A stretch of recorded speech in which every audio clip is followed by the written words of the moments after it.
Ciencia, Salud y Medio Ambiente. Cuarto grado. Cambios reversibles e irreversibles en sólidos y líquidos.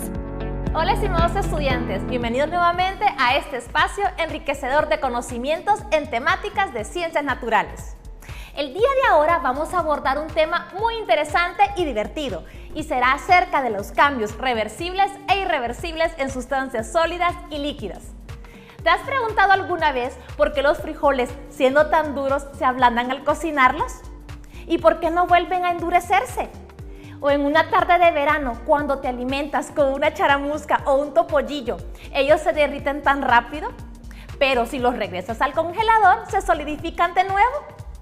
Bueno, recordemos de que la materia es todo lo que forma el universo, ocupa un espacio y posee energía, y está sujeto a cambios en sus estados de agregación, los cuales son los mismos estados o fases de la materia: sólido, líquido y gaseoso.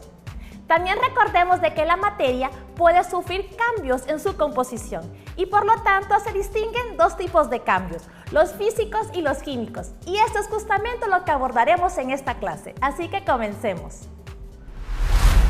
Primero estableceremos nuestros conceptos principales, así que pon mucha atención.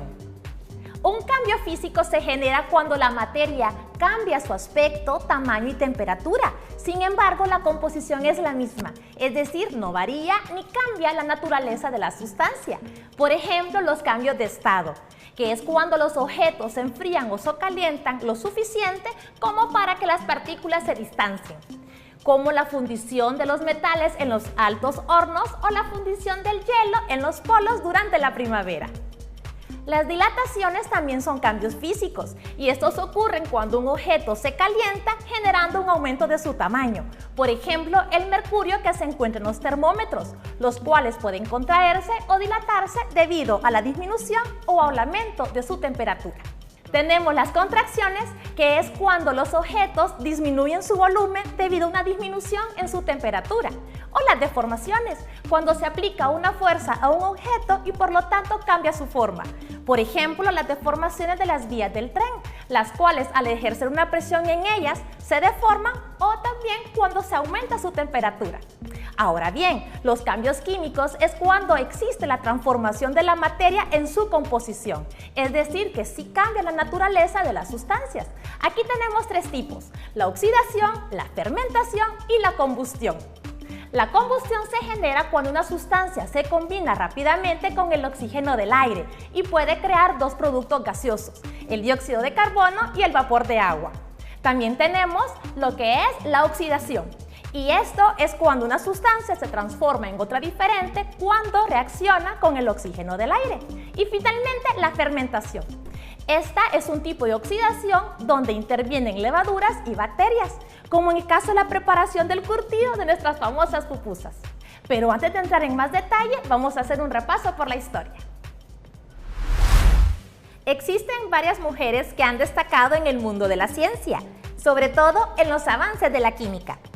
Una de ellas fue la alquimista egipcia María la Judía, que vivió en Alejandría en el siglo III, inventora de los alambines kerotakis y tribicos, aparatos que se usaban para destilar metales, e inventora del baño María. Este es un método para calentar una sustancia sólida o líquida, uniforme y lenta, sumergiendo el recipiente que la contiene en otro mayor con agua u otro líquido que se lleva a ebullición. Igualmente, podemos destacar a Isabella Cortés, una alquimista italiana renacentista del siglo XVI. Escribió el libro Los Secretos, siendo un recetario dedicado a la medicina, alquimia, teñido y fabricación de tintas, cosmetología y metalurgia. En este último apartado, explica la técnica de la metalurgia inicial en la fundición de los metales con ayuda del fuego, para purificarlos y darles forma a los adornos o herramientas mediante moldes. Aún falta mucho por explorar en las interesantes vidas de grandes científicas, mujeres inteligentes y valientes que se esforzaron, pero no han recibido el suficiente reconocimiento de su trabajo.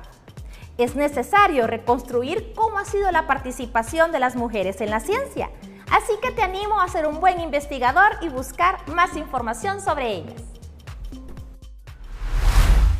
Muy bien, hemos visto hasta el momento las importantes y relevantes aportaciones de dos mujeres científicas en el mundo de la química. Así que al igual que estas científicas, vamos a revisar los resultados después de efectuar el experimento relacionado con la dilatación. Utilizaremos un mecanismo sencillo, pero lo suficientemente sensible para comprobar la dilatación de un papel de aluminio empleando el calentamiento de una vela. Los materiales que utilizaremos son muy simples. Una vela, fósforos, solicita la ayuda de un adulto al momento de utilizarlos. Una hoja de papel aluminio, una hoja de papel bond u otro tipo de papel pero que sea fino, un gancho para ropa de madera, tijeras, regla y por supuesto un marcador. Entonces empecemos. Lo primero que realizaremos es efectuar tiras de papel aluminio y de papel bond de 2 centímetros de largo por 8 centímetros de ancho.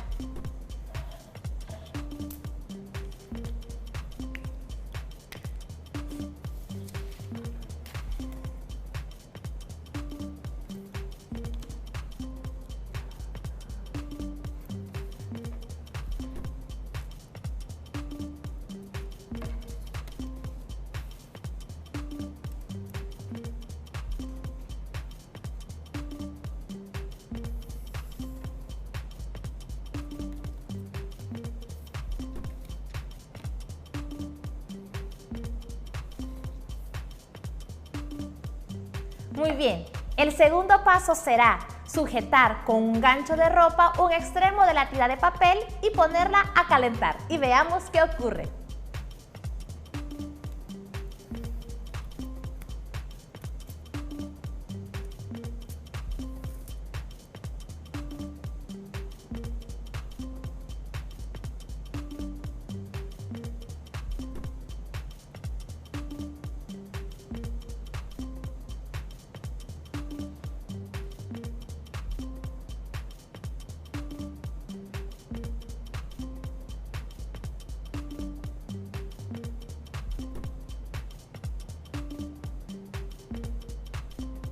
Ahora repetiremos el mismo paso, pero con una doble lámina. Para ello vamos a pegar la tira de papel bond sobre la tira de papel aluminio.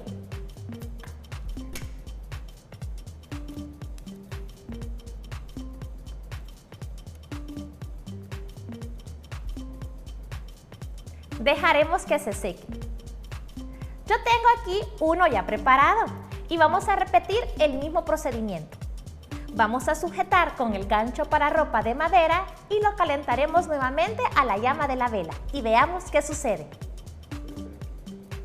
Procura de calentar la parte de papel aluminio debido a que la hoja de papel bond podría quemarse.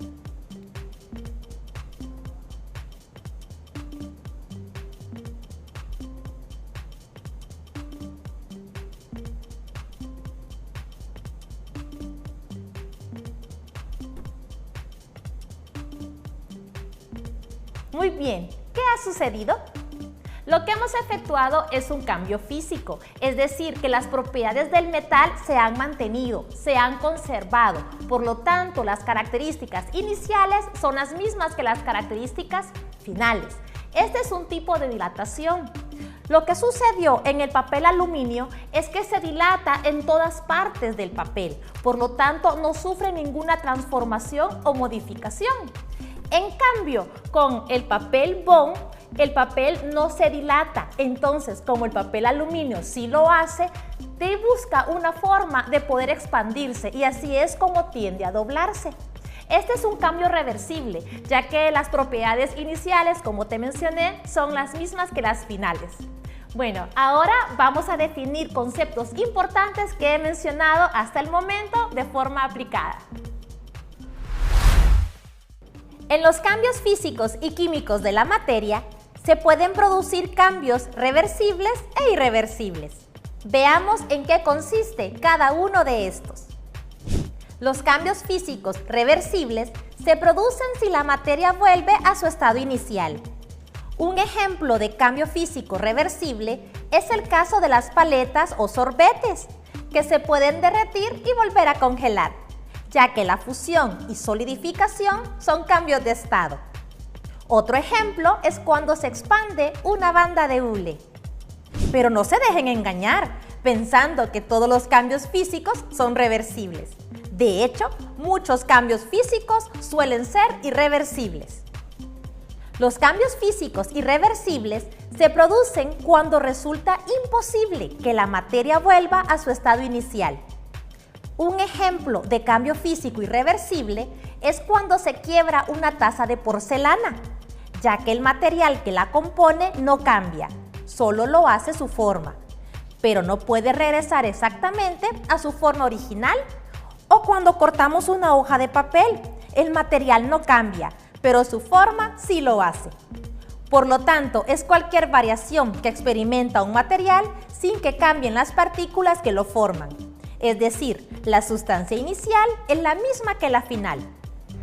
Ahora bien, los cambios químicos irreversibles ocurren cuando la materia sufre un cambio en su composición y no puede volver a su estado original. Por ejemplo, cuando la madera se quema, pues una vez carbonizada no puede regresar a su estado inicial. También cuando la fruta se descompone, porque se genera un cambio de color. En otras palabras, la identidad del objeto que sufre un cambio químico se altera. La madera se transformó en ceniza, que es una sustancia completamente nueva con propiedades químicas. Es fácil ver que la mayoría de cambios son irreversibles, pero existen los cambios químicos reversibles, que son aquellos cambios en que los productos vuelven a su estado original. Por ejemplo, el caso de las baterías recargables. Al descargarse, se vuelven a recargar y esto genera un ciclo. La producción de agua como resultado de la combinación de dos moléculas de hidrógeno y una de oxígeno es otro claro ejemplo de los llamados cambios químicos reversibles. Ahora que has aprendido la diferencia entre cambios químicos y cambios físicos de la materia, así como reversibles e irreversibles, te parecerá curioso el siguiente dato. ¿En qué se diferencia el hierro del acero? Veámoslo a continuación. El elemento hierro se obtiene de sus menas en el alto horno, tratándose con coque. El hierro de fundición, también llamado arrabio, es el hierro obtenido directamente del alto horno y tiene muchas impurezas y escorias. Si se funde otra vez, se obtiene un hierro de segunda fundición, con menos impurezas, llamado hierro colado. El hierro dulce es el hierro de fundición al que se le han eliminado prácticamente todas las impurezas.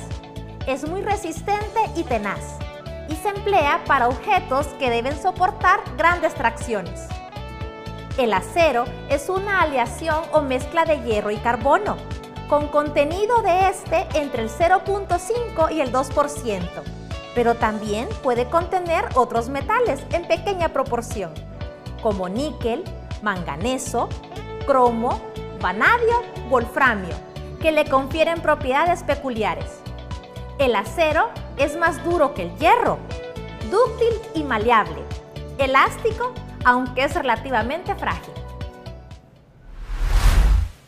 Ya tienes claro que si te fijas un poco y observas con atención a tu alrededor, descubrirás numerosas transformaciones de la materia que te rodea. Algunas veces pueden ser cambios físicos o cambios químicos. Un cambio químico es la transformación en la naturaleza de la sustancia, por ejemplo, la combustión, la fermentación y la oxidación. Caso contrario del cambio físico, el cual no cambia ni se transforma la naturaleza de la sustancia. Por ejemplo, los cambios de estado. Esto puedes aprenderlo de memoria, pero ¿sabes qué significa cuando yo menciono la naturaleza de la sustancia? ¿Cuándo cambia y cuándo no lo hace? Bueno, la naturaleza de la sustancia se refiere a la composición o estructura de la materia, es decir, qué elementos la componen y en qué proporción se encuentran. Ahora bien, una materia puede transformarse generando sustancias nuevas, entonces se denomina cambio químico, es decir, que las sustancias desaparecen, pero tú sabes que la materia no puede desaparecer, es decir, que se va a transformar en otras sustancias nuevas, originales de los átomos que desaparecieron en un principio. Caso contrario a lo que ocurre en un cambio físico, cuya transformación de la materia no desaparecen ni se originan sustancias nuevas. Ahora te toca a ti ver qué tanto has aprendido respondiendo las siguientes preguntas del Ponte a Prueba. ¿Cuándo ocurre un cambio físico? ¡Excelente! Al inalterarse la composición de la materia. ¿Qué sucede con la materia durante un cambio químico? Muy bien, sufre cambios en su composición. Identifica los cambios que crees que sufren los materiales listados en el recuadro. Efectivamente, la botella quebrada y el papel quemado son ejemplos de cambios irreversibles. El hielo derritiéndose y la vela derretida son cambios reversibles. Te felicito por poner mucha atención a esta clase. Bueno, hemos llegado al final de este interesante tema. Espero que hayas aprendido muchísimo y lo hayas disfrutado tanto como yo lo hice. Te espero la próxima semana en este mismo espacio. Y recuerda, lavarte muy bien las manos con agua y con jabón y cubrirte la boca al toser y estornudar. ¡Adiós!